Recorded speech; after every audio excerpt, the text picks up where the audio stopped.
Good morning, or maybe even good afternoon, and welcome to the SPL. Finch here, joined by Taco. This is week 2, day 2, and we've got a bunch of action. Should be a long day. I mean, just what we saw yesterday, Taco. These games are getting better and better. And it's going to be a long couple of weeks if you're the Pittsburgh Knights, I think. That's right. These guys have had a lot of Smite action already heading into Season 6, but that matchup with Rival today, I mean, I think anything's bound to happen here, Finch. This is a very close match. I think Rival's the first team that showed us the ability to go beyond that 3-0, right? Dignitas and Knights have been able to clean up their other sets. Rival showed us the ability to adapt throughout these long sets as well, and I think that we saw maybe a little bit more from Dig than we saw from Knights, so Rival have a good chance to potentially take this set, but at the very least, I expect it will be close. Pittsburgh Knights are probably expecting the challenge, and I think it does help them a little bit to have some of the insight from yesterday's sets, but sure. If I'm Team Rival, I've probably been trying to prepare for every set-to-set case scenario that you could think of, and Pittsburgh Knights and Dignitas, when comparing the two teams on paper,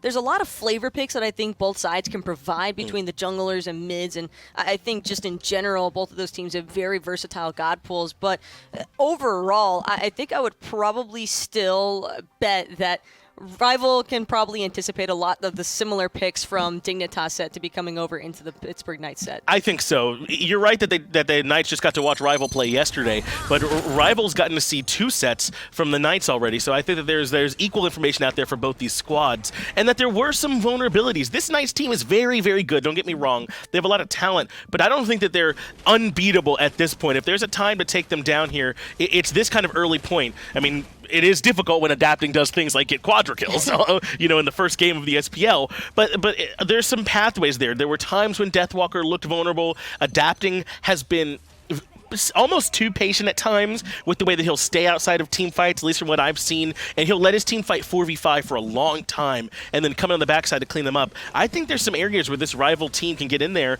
and try and create some vulnerabilities. I completely agree with you on that one, Finch, but I think also one thing that we can probably expect to not see at all, or at least something that I would be very surprised to see, is the King Arthur. Get it out of you guys are probably right there with me.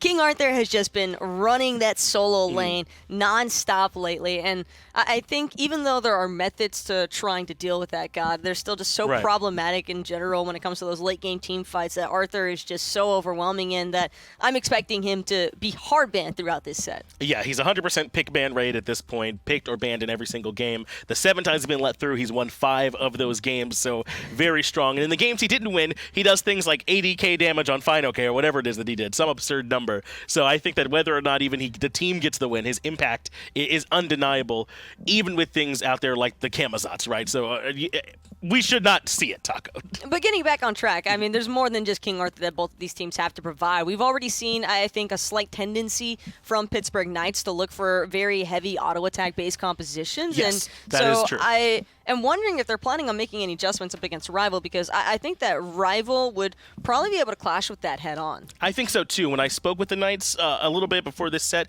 they told me that maybe they hadn't gotten to scrim Rival, but they were well aware that Rival had been watching their VODs. And to me, when someone like Roe, the coach back there, says that to me, that means that they're not going to do exactly the same thing. I expect them to change it up some from what we saw from them in Week 1 here in Week 2 to try and keep a good Rival team guessing about what it is that they like to do.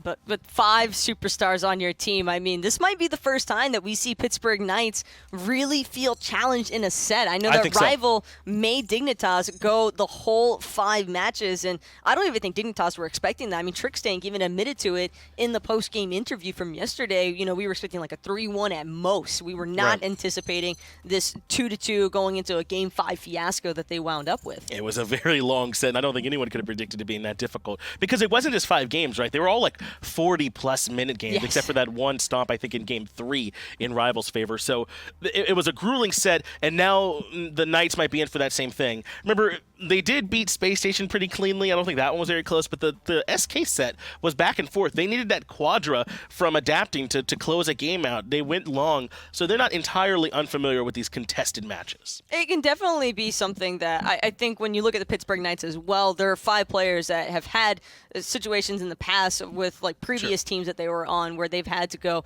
into some of these longer sets, even beforehand. I think with the best of 3, some of those could even stretch to being pretty long here. But I am definitely excited to see what Pittsburgh Knights intend on trying to bring forward today. And we may not have to wonder any longer. Apparently, we actually have one of the Pittsburgh Knights adapting himself, standing by for the interview.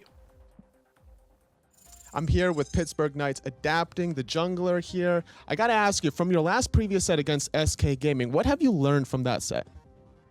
We just learned more about the meta, really, and how to play, you know, like with the level 1 invades being more, do you say like prevalent? Oh. Yeah, it's just aggressive, right? Yeah, it's just aggro, full pressure, you know.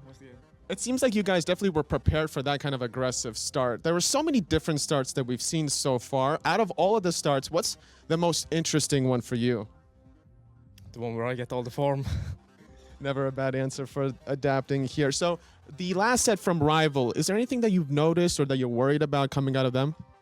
Well, I mean, I noticed they throw a lot, so hopefully they keep that up today. Hopefully not a long set for adapting. What are your predictions for this set? Easy 3-0. Easy 3-0. You heard it from adapting. Thank you again so much, and back to you at the desk. Thanks, Tola. You heard it. The easy 3-0 coming out from King Cannon. Also hoping that maybe this one won't go quite as long. I doubt it, but hey, maybe there's a chance. If it does, though, we all get to blame adapting now and say that he jinxed everybody. Exactly. We can blame it on him. But his opponents across the way, Team Rival, are not going to be making it easy for them at all. We saw it yesterday when they came out that this is a strong team. And for me, the focal point of this set is PandaCat and how he performs against Zyrhoes. It's one thing up against Herwin, who is a strong mid laner. I'm not trying to say he isn't, but I think Zyrhoes in the League zone right now. Maybe you could put Paul up there with him right now just in terms of dominance in the mid lane, but it feels like that's the bar everyone else has to compare themselves to. So my man PandaCat absolutely has to step up in this transition against the best of the best. Well, adapting highlighted it for us. They want early pressure, and Pittsburgh Knights are very open about that because I think that they're a team that definitely feels as though early game dominance is something that they can then continue to transition into dominating team fights in the mid and late game. And Zyrhoes is kind of the catalyst member for the starting of all of that. Since without Zyrhoes, I think that Pittsburgh Knights, or adapting specifically, might struggle a little bit more so because Zyrhoes, I think, just knows how to play aggressive. And so that's why it's going to be such a tall task, I think, for PandaCat today, because Horwin, while he had some aggressive moments, I think for the most part that both of those mid laners in that set yesterday were mostly prioritizing just looking for their farming, and it just felt like they were never really under fire unless there was like some kind of gank or team fighting aspect involved. But as far as the 1v1 was concerned, I think that was a little bit more passive between the two of them. So now I'm confident that Zyrhoes is going to look to challenge PandaCat as hard as he can. Yeah, and that is kind of more of my point that I meant, is those are the ones that are going to challenge you directly in lane instead of just in the team fight in terms of who's having the more impact. But we'll get a chance to hear a little bit about the thoughts on Rival as well. Fineokay is standing by for the interview. Thank you. At the desk, I'm here with the other European jungler, Mr. Benjamin Knight, CaptainTwig from Rival. What have you learned from your last long set yesterday? The biggest thing I learned is that we're just not good enough right now, and so we're not really looking forward to this set because PK are better than Dig as well. So, interesting words. So speaking of the Pittsburgh Knights, what have you learned from their set last week up against SK? Well, the biggest thing I learned was across the board on paper, they're just better individually as players than us. Some interesting words coming so far from Benjamin Knight. We'll see how that actually translates into his gameplay. Out of all the interesting level 1 starts that you've seen so far, which one is piquing your interest? So far, the only one that really impressed me was SK's start against PK. All those 3 games, just dominating. What are your predictions for this set? Is this going to be an 0-3 for you guys? Probably, I'd say 3-1. I think we could maybe make it look good, but when it comes down to actual skill level, there's just no chance. Well, these are the words that you've heard from CaptainTwig. Thank you again, CaptainTwig. Back to you at the desk. CaptainTwig, hey man, always interesting. Love to get a chance to hear from him. I doubt that's the feelings on this Team Rival squad. They have certainly the individual talent to compete with Pittsburgh Knights. There's not a single chance in hell that CaptainTwig is being serious in that interview. CaptainTwig is somebody, those are probably all comments that he's seen people say about Rival against this Pittsburgh Knights set, and he's like, I'll just copy paste these, but verbally. Right, I'll bring him out here for him and see if, and just, you know, maybe not the most quality of stuff that we're seeing there from him, right? But either way, we're getting close to moving into this very first game here, Taco. CaptainTwig has a chance to show us the truth in action once we're able to start moving into those picks and bans here in just a moment. I'm curious about how these are going to be going. So far, second pick has been forced to ban away Freya's and King Arthur's and that sort of thing. So I'm wondering if that's going to be the same idea. Is that pressure going to be there in this matchup? Or maybe try and let one of those through and see if you can beat them as they move into those picks and bans. There's always a possible strategy as well of Rival looking to take away maybe some of those auto attack based junglers that Adapting has been leaning towards, like the Bakasura and even possibly like the Kali's. I think we've seen enough threatening presences from both of those gods, and I think that drafting can be weird for sure, but Rival are a team that I think know how to, or understand how to make adjustments throughout the composition while it's being built. So that's something that I think Pittsburgh Knights are going to have to be wary of. I think so too. This is a smart team. I was in there able to hear a little bit from them yesterday. They're communicating a lot. A lot of it's coming from PBM in terms of who's making those calls and trying to be the leader of that communication for everyone else. So I think that you're right. You can't underestimate them even in this pick ban phase. Fineokay will play just about anything. I mean, Twig will play just about anything. This is not an easy team to plan for. I mean, PandaCat could bust out 180 point in mid lane. He's so comfortable on them that you always have to make sure you're being careful. Well, first things first, though, that Fenrir and the Arthur immediately to respond. And this is kind of the nice part for Pittsburgh Knights, I think, where they get the leisure of prioritizing first picks for themselves, because now Rival are forced into a position where they have to take away the Arthur, they have to take away the Freya, can't afford to let Zyrhoes have that or vote, and now Pittsburgh Knights get the Najah, which is part of that heavy early game pressure because it's an ambiguous pressure pick. Yeah, this could be going support, it could be going jungle. There's a ton of options for it, and all you really know if you're on the side of Rival is that they now have someone who has a ton of control and can do damage while building tanky. So all you know is that really you're in a tough situation, but there's a lot of picks left still, right?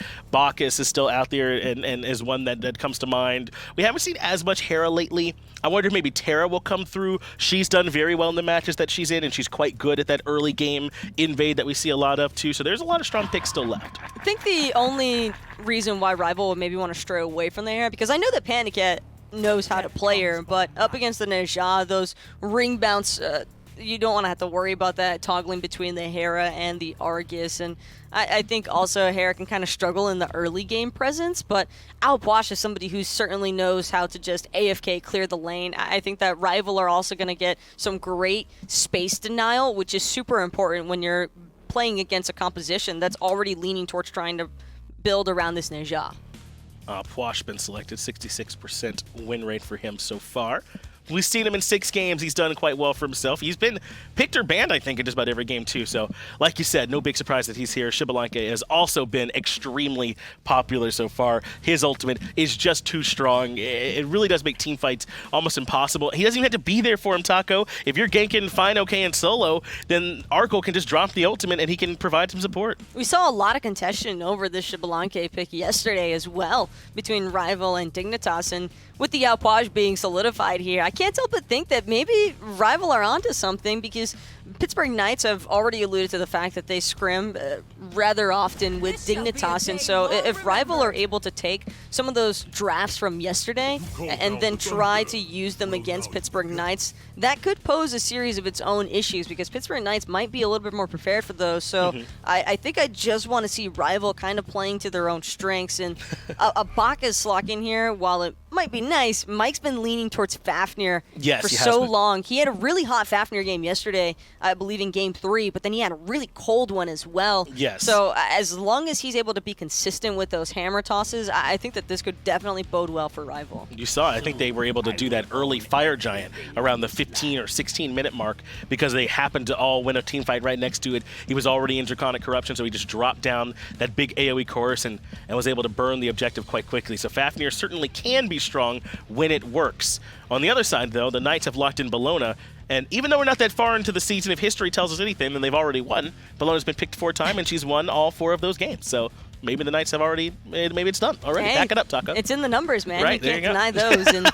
And Bologna, though, I think an interesting matchup here that Rival can maybe lean towards is the Guan Yu. But if I'm Pittsburgh Knights, I might be possibly just choosing to ban that away from Rival Right. as well. And the Guan might also not necessarily be a staple pick here for Fineokay either, simply because of the fact that when you're up against the Bologna, you know that DW is going to want to be playing super aggressive. He's been playing heavily aggressive anytime he's picked up the Bologna, and so I think that Rival have to give Fineokay something that he can hold his own with in the laning phase. You also pointed out earlier on, right, that Pittsburgh Knights love these auto-attack focused builds, and that's why we're seeing Kali being banned out. I wouldn't be surprised if something like Bakasura or Arachne get banned too, because adapting has shown a lot of a favor towards those picks. That's another reason to pick the Fafnir for yourselves. It synergizes so well with those comps. Not only is it good for Rival, but you take that away from Pittsburgh Knight and the common strategy they like to run. And I think that Rival opted for the Arachne ban as opposed to the Bakasura, or Arachne and Kali over a Bakasura ban here, because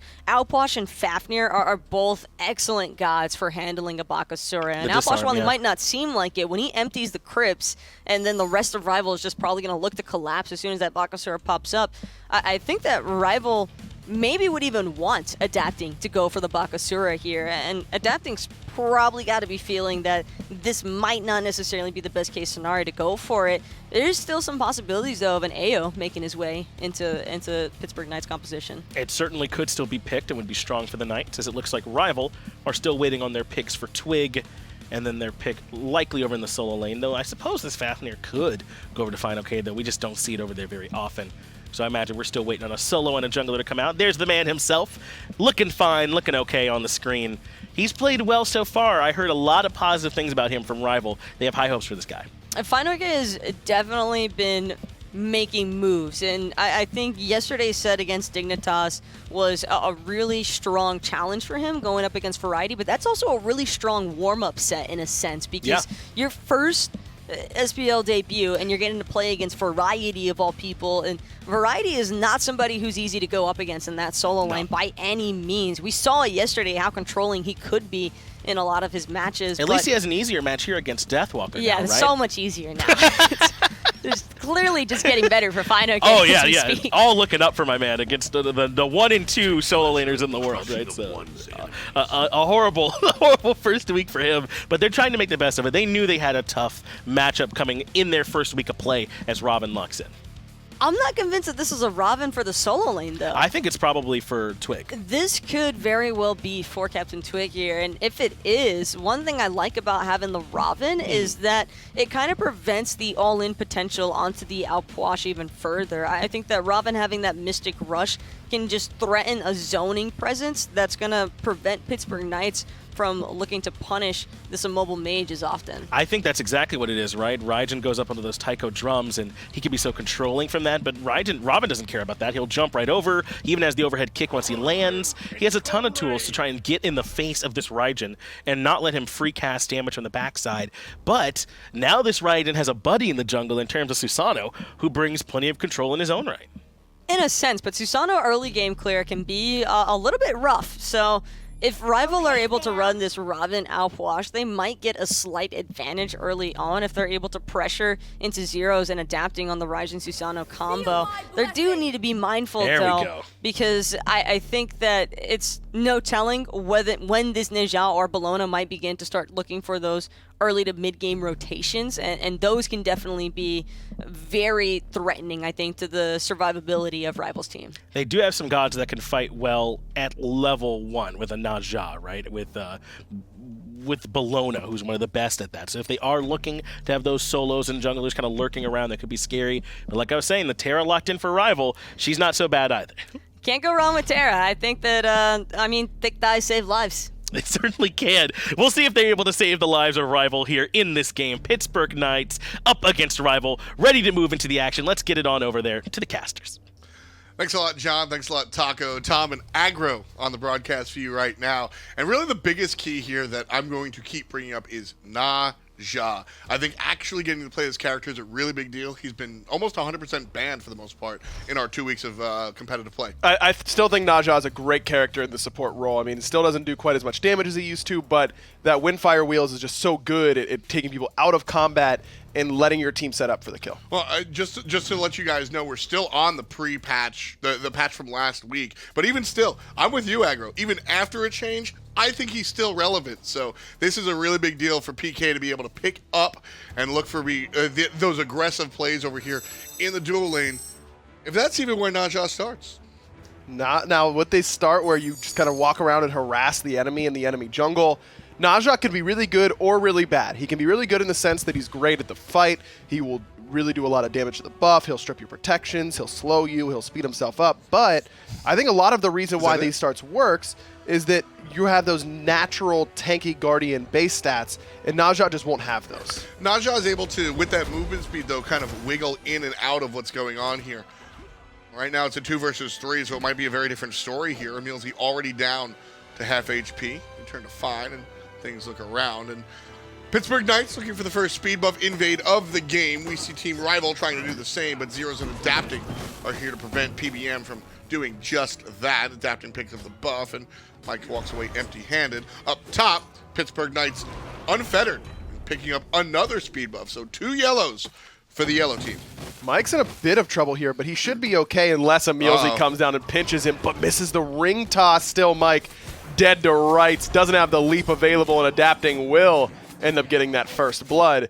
And that's where this start looks really bad, where your support ends up dying early, but it's really not that detrimental. Yes, Adapting is a little bit of XP and that first blood bounty gold, but look at how much time Mike wasted of Adaptings. Adapting can't really do a whole lot of farming during that time, and Deathwalker has been doing little to no farming so far. So this start is still going fine for Rival.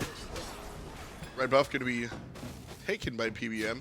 And let's zoom out real quick, because that poll just came up at the bottom here. 65% of folks think that Pittsburgh Knights are going to take this and run with it. Did y'all watch Thursday? Team Rival went up against Team Dignitas, which I think Dig and Pittsburgh Knights are about as even as you can get, and Rival stretched out to a 5.5-hour slugfest. But that was their first attempt at, and no one had really seen Rival compete so far yet this year, whereas now that Rival has already shown some of their compositions, I think Pittsburgh Knights come in a little bit better prepared than Dignitas could have, because Dignitas only has scrims to go off of. I'm actually on the other side of that one, actually, because watching Rival play the first game specifically, they got trounced, and then they sort of learned, and I attribute that to old-fashioned warm-up. Dig had played last week. Rival was taking the field for the first time, and can't express how much different this season is playing on land, new setup, new room, new players, new everything. Rival adjusted to that. So this start is a little bit different than what we've seen the other teams do, where it's usually just the supports roaming around and harassing the junglers. This time they leave it up to Deathwalker. So Deathwalker's still level 1, 2.5 minutes into the game, but EmilZy's been the one taking all of this solo farm. So Deathwalker is the one who can fight a little bit better, has the tankier natural stats, and can harass you a little bit better than the Najah can. And with that ability to catch up very quickly that we have in Season 6, the lowest member of your team, or the lowest level in the game, is always getting that slight bonus in XP. It's not a lot, but it's there.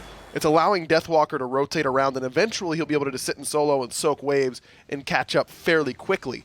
Plus, you don't have a ton of kill potential up against the Terra anyways. Fineokay is going to be able to play it pretty slow in this lane. There's no real reason for Deathwalker to worry too much about being in this lane and trying to bully him and get ahead, because you don't gain that much off of it. And that's the key there, is that I think this is an interesting strategy, really taking the gamification of that catch-up mechanic really to the next level. But I think it's enabled by a Guardian in solo lane. If we see a more aggressive character in the hands of Fineokay, I don't think we see the same strategy be as successful. Another successful red buff invade, though, for the Pittsburgh Knights. They strip away red buff for the second time so far this game. No reds have gone the way of Team Rival.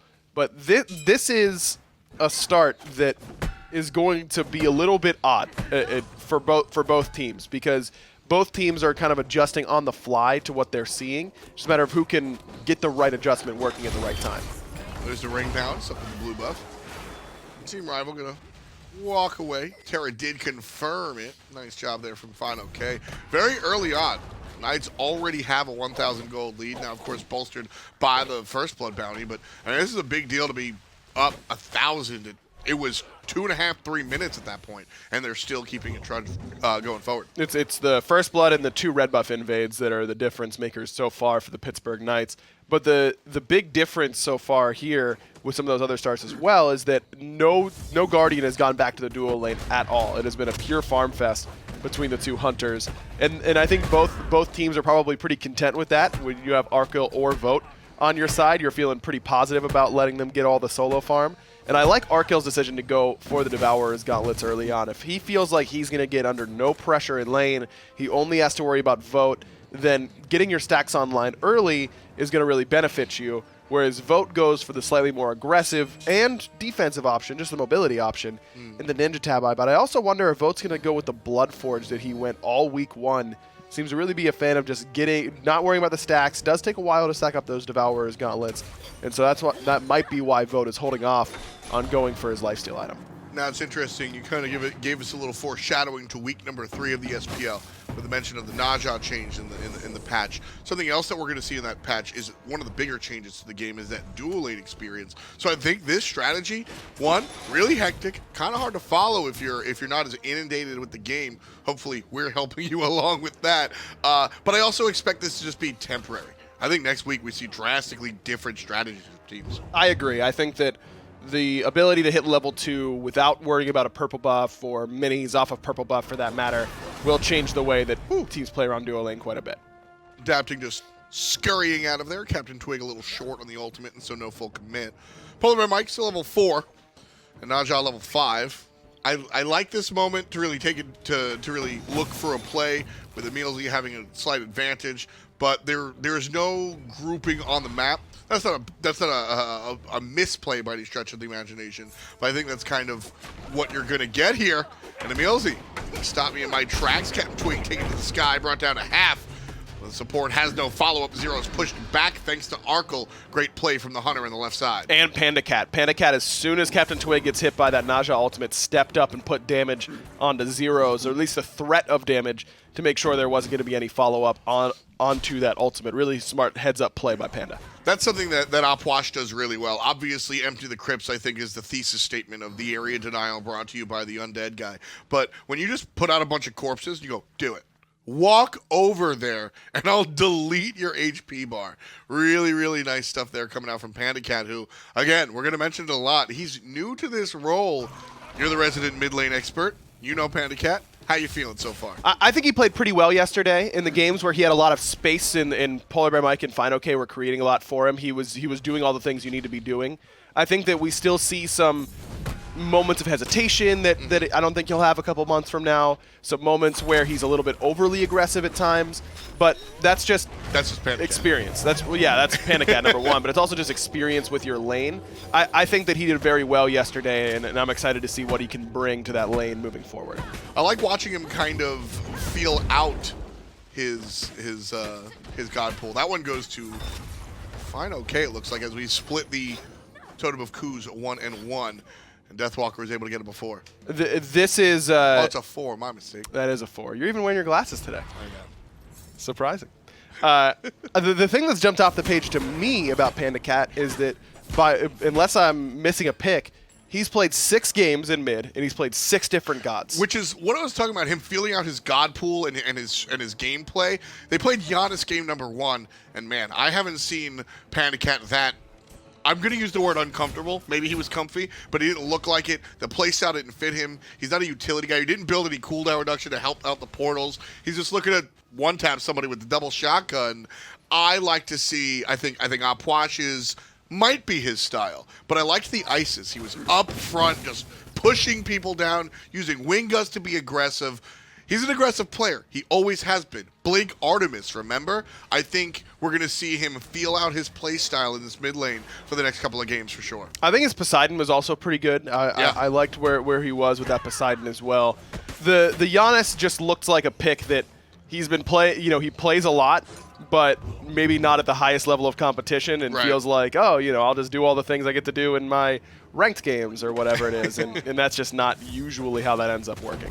Well, I got a chance. One of my favorite things about this new season is with the games being just live here in the studio, everyone's watching at the same time. And I caught a conversation between you, actually, you and Yaman, and just how minimal, how important positioning is. One step in the wrong direction can just destroy you as a glass cannon mage. Yeah, but don't worry, guys. Mid lane's super easy. You know, that's what everyone tells me all the time. It's why are you complaining? You do all the damage. Well, that's easy, guys. Well, they don't like you. It's nothing about mid lane. They don't have to like me. They just have to understand that mid's the second hardest role only behind jungle. I do like that you will come to the agreement that jungle is the hardest role. Because I agree. I think jungle, what makes jungle the hardest role, I think, is because you have to understand every position at a base level. As you look at the fight in dual lane, you have to be able to gauge, do they need my help? Will I hurt them by showing up? Or should I, there's a conversation there that you can't have if you just install Smite and start playing jungle. Yeah, jungle is just so critical to everything your team is doing that you have the most on your shoulders at all times, and it's just the hardest role for sure. The only role that I would say might be as hard as mid outside of jungle is support. Solo and ADC, much easier. What about, I don't know, I think solo has its own constraints. You're looking at very, and I think it's very funny how fitting Toli is as our solo laner. It's very micro and detail oriented, right? The 2 creeps will change the lane dynamic. Definitely. You know, so I think that solo is extremely micro intensive as opposed to mid, which is macro intensive. It's more like you're gonna hit your stuff. You didn't like that. No, of course it isn't. It's you just said, but you're contradicting yourself. You just said that's very fair. That it's one step is the difference. Positioning is very important in middle lane, but I think middle lane, what's more important is your rotation throughout the map. If you make a rotation to the wrong lane, you can lose levels by not picking up your experience. You can ruin the lane if you miss the gank. Like that's what I mean by macro strategy, more so than solo lane. You're like, well, if I get the last hit, I'll be able to be 1.4 experience up. I need to call it Toli for this one. Yeah, I was gonna say, I think that you're just thinking of Toli. That's exactly what I'm thinking.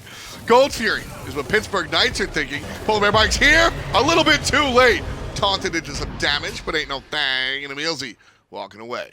Arkyll's ultimate pretty late, but that's because of the lack of information their rival had. As soon as Mike communicates that they're on gold, he probably couldn't even see the percentage of the Gold Fury's health before Arkyll used that Darkest of Nights. It was just a little bit too late.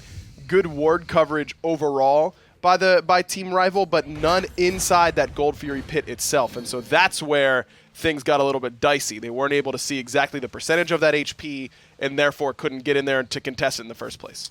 Well, it's 12 minutes in. We've got a 1-kill lead for Pittsburgh Knights, and after that Gold Fury, they're going to be sitting pretty about 4K up. Play on the right-hand side. Deathwalker activates the ultimate and walks away no problem despite the 2v1.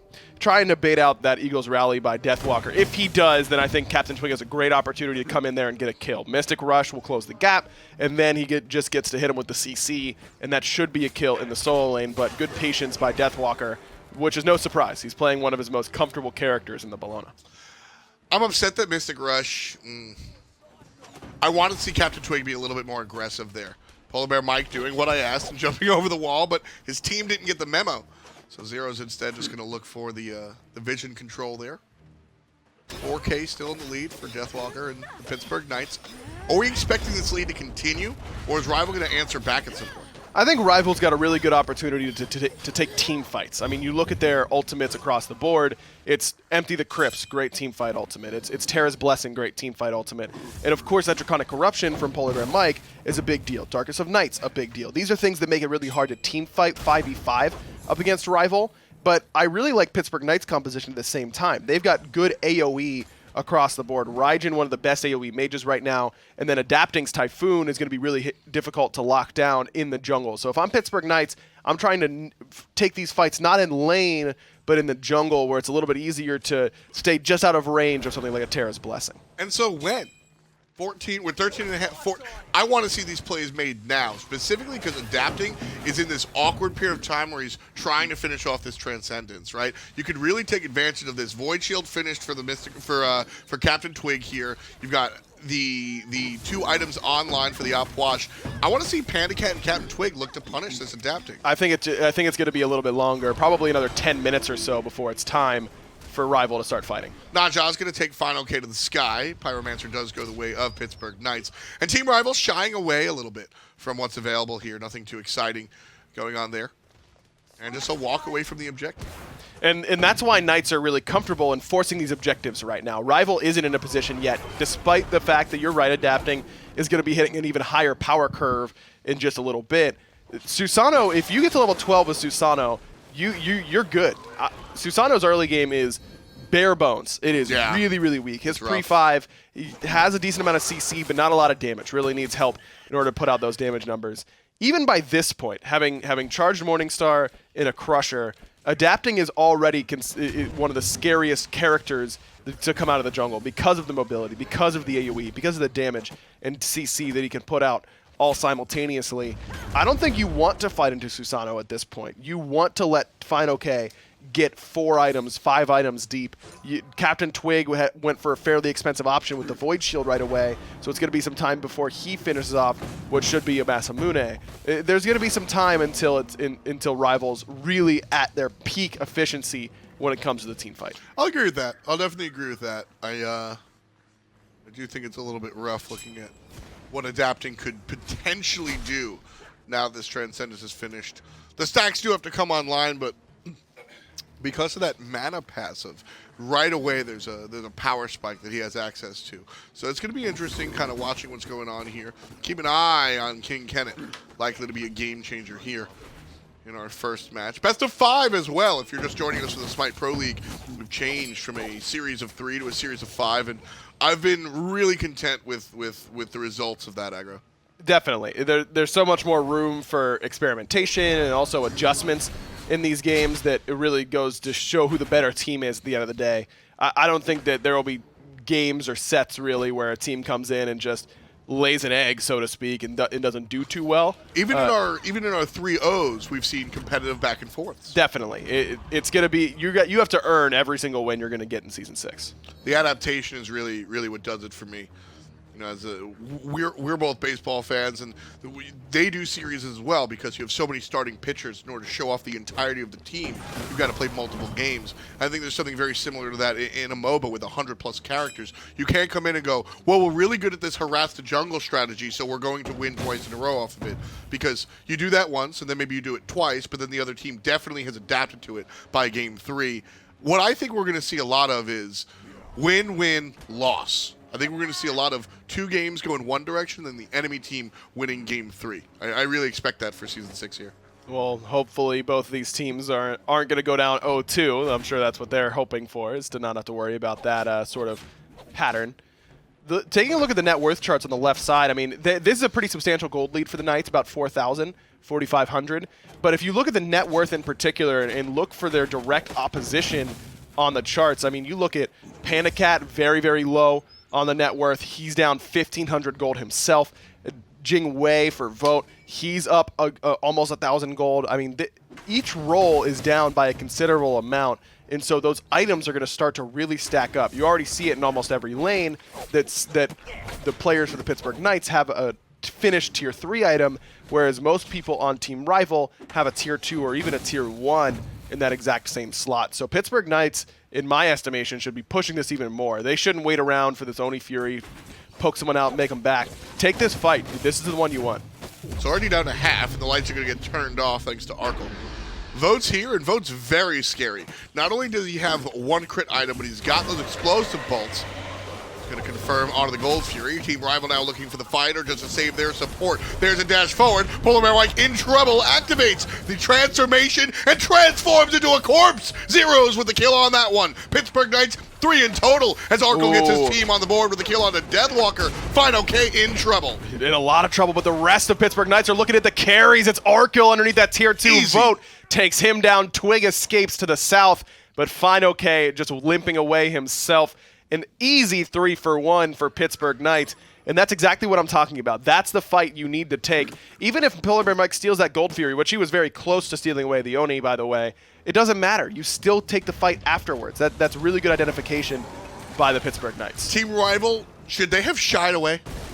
No, because you have to take a stand eventually. You're already down 5K. You can't go down 8K and then take your first fight. You're not getting a much better fight than that anyways. That was the best they could have done. I Wow. agree with half of that. CaptainTwig can get away from you. Impressive. They have to fight there.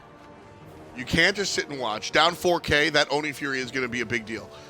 Make that fight, but make that fight.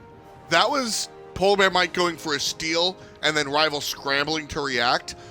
That's where I think it all went awry. I think Team Rival have to, instead of looking for the steal, look for the team fight and get ready. Vote was largely able to do whatever the hell he wanted, and that was a really big deal. I got excited about his crit build and his access to it. We saw the crits against the objective.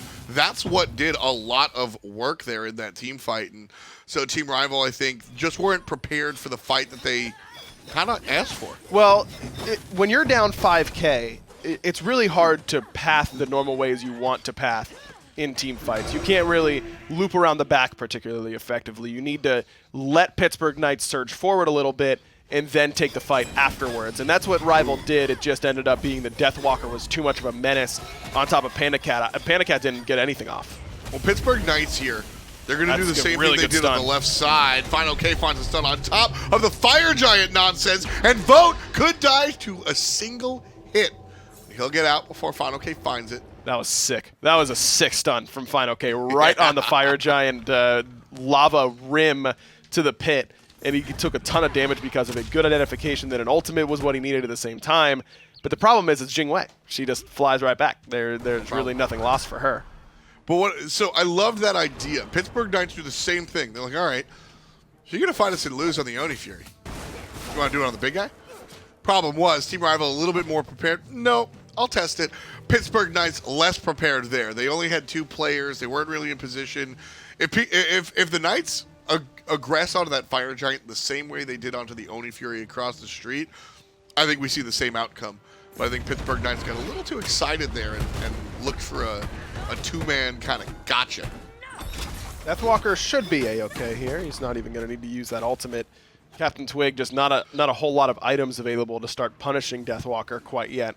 Working on either an Anchile or a Runic Shield. I'd imagine that'll be the Anchile. A little bit interesting because it's a 4 physical composition for Pittsburgh Knights. Must be really trying to respect the damage coming from Zyrhoes. But don't forget that pulsing silence is even good up against adapting. If Zyrhoes ends up hitting you and all of a sudden you're in some trouble, that can be pretty strong. So I think that the Anchile, if that's what he decides to go for, isn't too bad of a look for him. Yeah, no, I'm a big fan of it, especially against Zyrhoes. Zyrhoes is a channel-oriented character. You're going to shut down a lot of what he can do. Pittsburgh Knights in the enemy front yard looking for some invade and, well, whatever the hell they can get. EmilZy, relatively tanky. Oni Hunter's Guard plus a Sovereignty going to stop a lot of what Twig's trying to do here. And Pittsburgh Knights, I like this grouping a lot better. The 3 up front Vote with the, well, actually 2 carries in a front line. And EmilZy kind of quasi that, but Vote and Zyrhoes are here. They're not going to zone anybody. They're just going to delete somebody.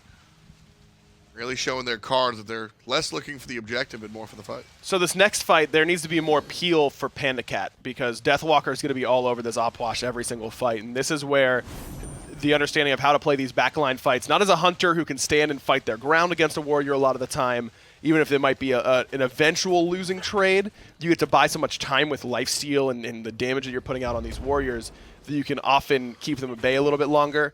As a mage, you're a sitting duck, especially Opwash. So I'm looking at how PandaCat's going to play this next team fight and how he's going to be able to kite Deathwalker and who's going to come and help him. Is it going to be Fineokay or is it going to be PolarBearMike? I'd like to see Mike stick in the back a little bit more, use that shell, use that stun, and try and peel for him because Fineokay is doing so much work on the enemy backline at this point. He's top of the player damage charts in the entire game. He's played really, really well so far. I want to keep him where he's comfortable on the enemy backliners and let Mike try to peel for PandaCat. Mike, on the other hand, though, sticking to the same strategy that we saw Rival employ against Dignitas yesterday with the frenzies. So Mike has to be around the carries for the most part in order to be able to use that. It's also more for the objectives, I would say, but you're right. If you're going to be using it in the team fights, you need to be next to Arkyll and PandaCat in order to make it worth your purchase at the end of the day. And unlike yesterday where I think a Cursed Ankh would have really done Rival a lot of good, right. I really like the Frenzy pickup here. You don't really need a sprint too badly. It wouldn't hurt by any stretch, but it's not quite as necessary. It's also nice to see players just break the routine. I think it's important to stay thoughtful. Fire Giant getting destroyed here right now. Pittsburgh Knights confirm it now. They're looking for the secondary fight. EmilZy goes up, taking one. Frenzy's activated, and Rival are looking to shove Pittsburgh Knights. This is exactly how they need to react, and I love it. Knights wanted that fight, but as soon as the girdle comes out, they completely back off. That was really wonderful. It was the right call, because even without girdle, that's a losing team fight for the Pittsburgh Knights. They had expended almost every single ultimate on their team outside of Vote's airstrike. No reason to play aggressive in that moment. Get the objective, get out. Now you can try and re-siege it. This is still a good engage in my mind for Rival because they know these ultimates are down. Well, Tier 2 going to fall as well. Here comes Fineokay's ultimate. Vote in trouble in the back line, but looking to get some heals as he deals out the damage. Deathwalker falls down. PolarBearMike on the good side of that one. And I think that a lot had to do with Kenneth, or lack thereof. Just didn't make his flank. Not an easy space to flank from, and I think that's why it ends up going the way of Team Rival. And this is where you're going to lose gold in the left side Tier 2. You might lose a little bit more at the end of the day, but you need to be playing aggressive, and that was the right. Again, is that the perfect fight for Rival? No. Pittsburgh Knights has Fire Giant. They're really far ahead still. But you got to take it. But you're looking at this game from now on as Rival as percentage points. What gives us the better percentage points to win the game, and does that balance out with how low percentage this fight could be for us? And that is about as high a percentage of fight you're going to get at this point in the game with where Pittsburgh Knights are. Absolutely with you on that one. EmilZy with no one on his team. Still just surrounded and totally fine with it. He's so tanky. He feels completely unkillable to me. He hasn't died at all so far this game. He's put out really good player damage. In fact, he's the top of the Pittsburgh Knights insanity in player damage. EmilZy has played lights out so far, and there just hasn't been consistent damage to take him down. He's been so slippery with that Shield of Regrowth. He's so quick that Opwash's combo does a lot of damage, sure, but it's slow and hard to confirm. And EmilZy's movement speed when he pops the 2 and when he hits the ring toss is just too much for them to handle. EmilZy now taking a lot of what Team Rival's trying to throw at him. He's fine. He's going to heal. He takes a third of his health. Yeah, who even needs the 2? You've got Fire Giant buff on you. That's fair. You're chilling right now as EmilZy. That really goes to show just how tanky he really is. Here comes the wave of minions. I'm expecting an initiation.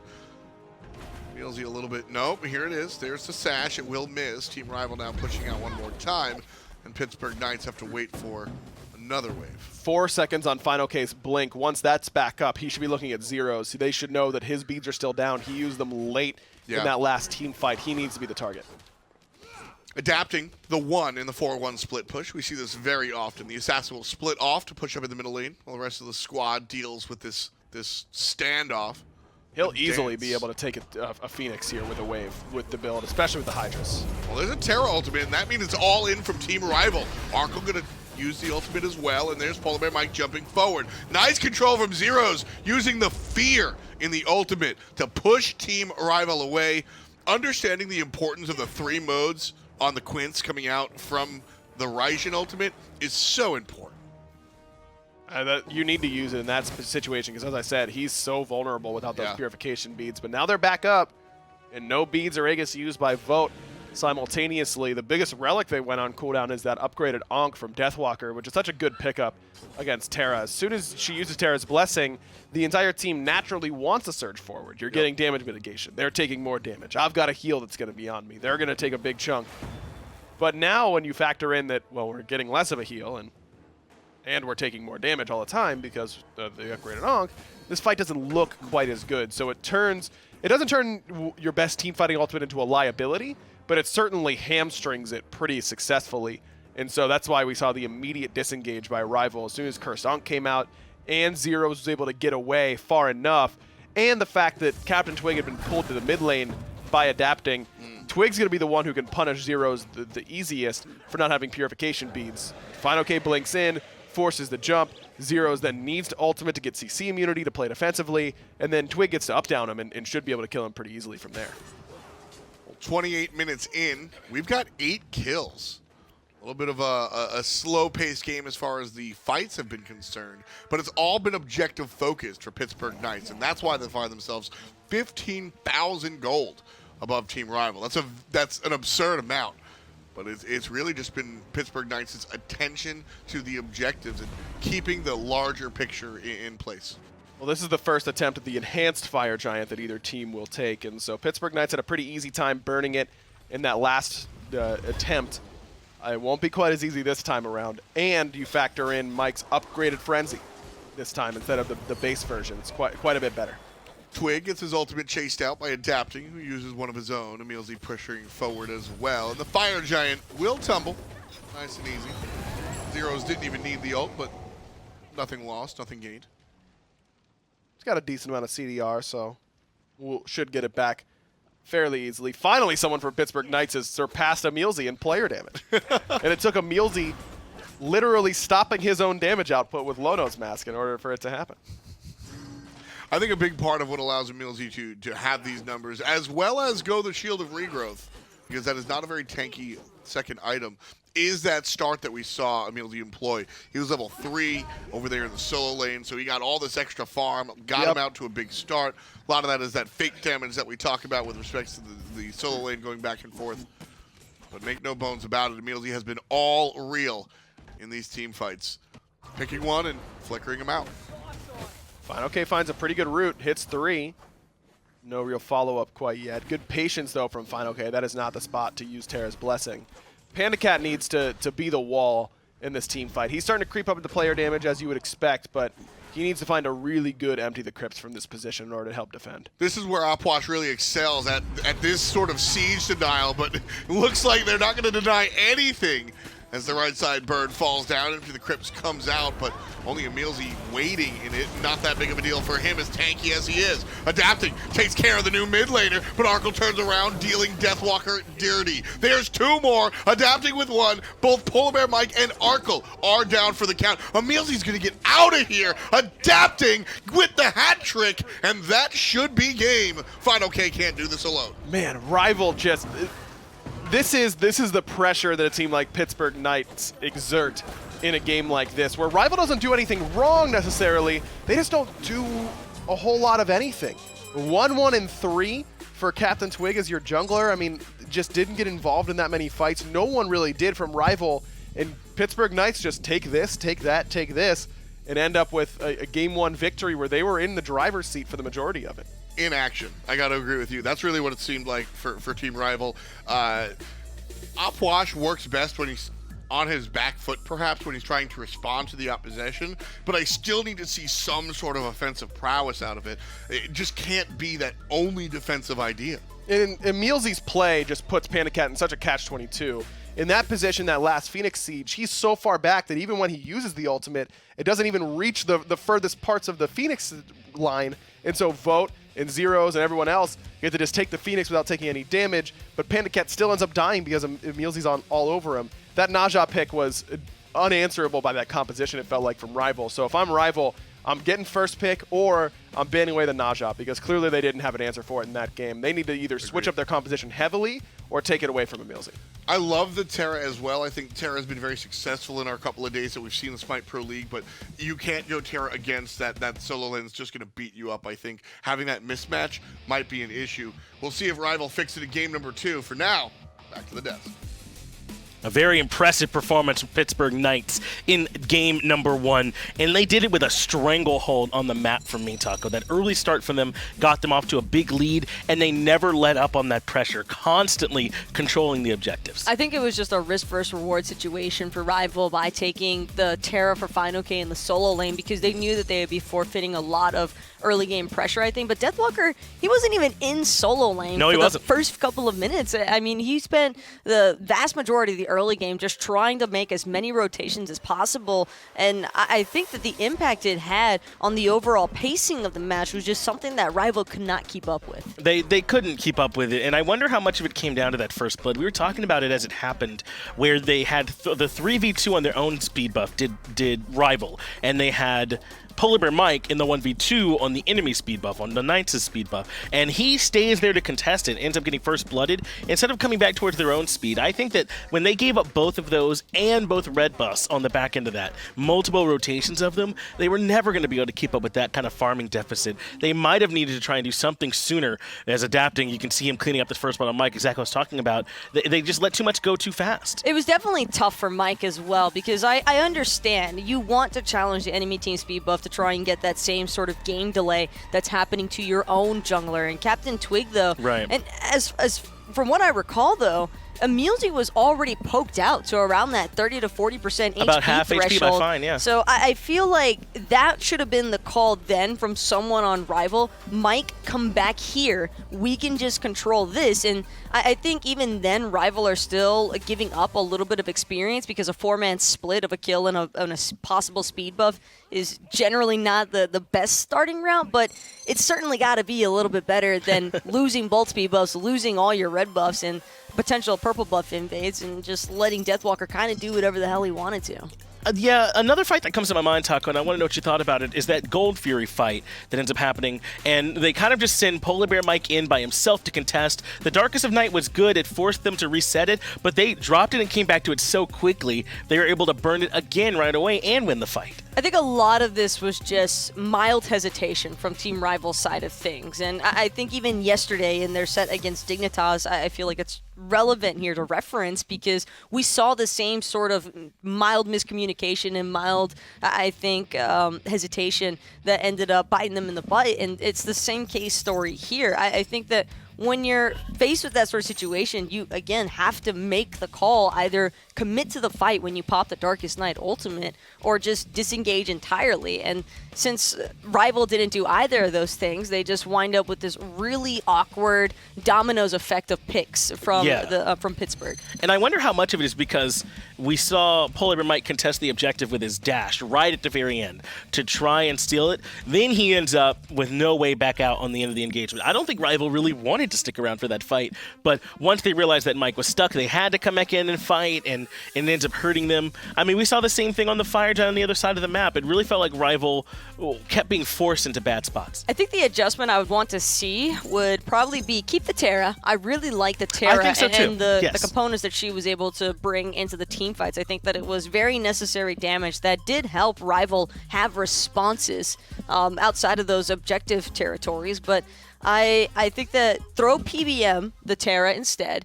Give Fineokay an aggressive type of warrior, or just any sort of aggressive type of solo lane pick that he can actually use to kind of clash more head on. Because Fineokay, he showed us yesterday, he wants to brawl anyways. It's not like he's, you know, foreign to the idea of fighting early on in these laning phases. So I think I want to see a little bit of action. I mean, Pittsburgh Knights have made it very clear to almost every single team now in Season 6 that they want that Totem of Coup control. They want that solo side map control because it tends to trickle over into mid and duo anyway. Yeah, or I think maybe something that PandaCat can farm a little better with as well. He fell behind very early on in that game, and that was due to those repeated invades as well. Maybe something that gives that jungle mid a little bit of a better chance to contest those objectives so he doesn't end up falling so far behind.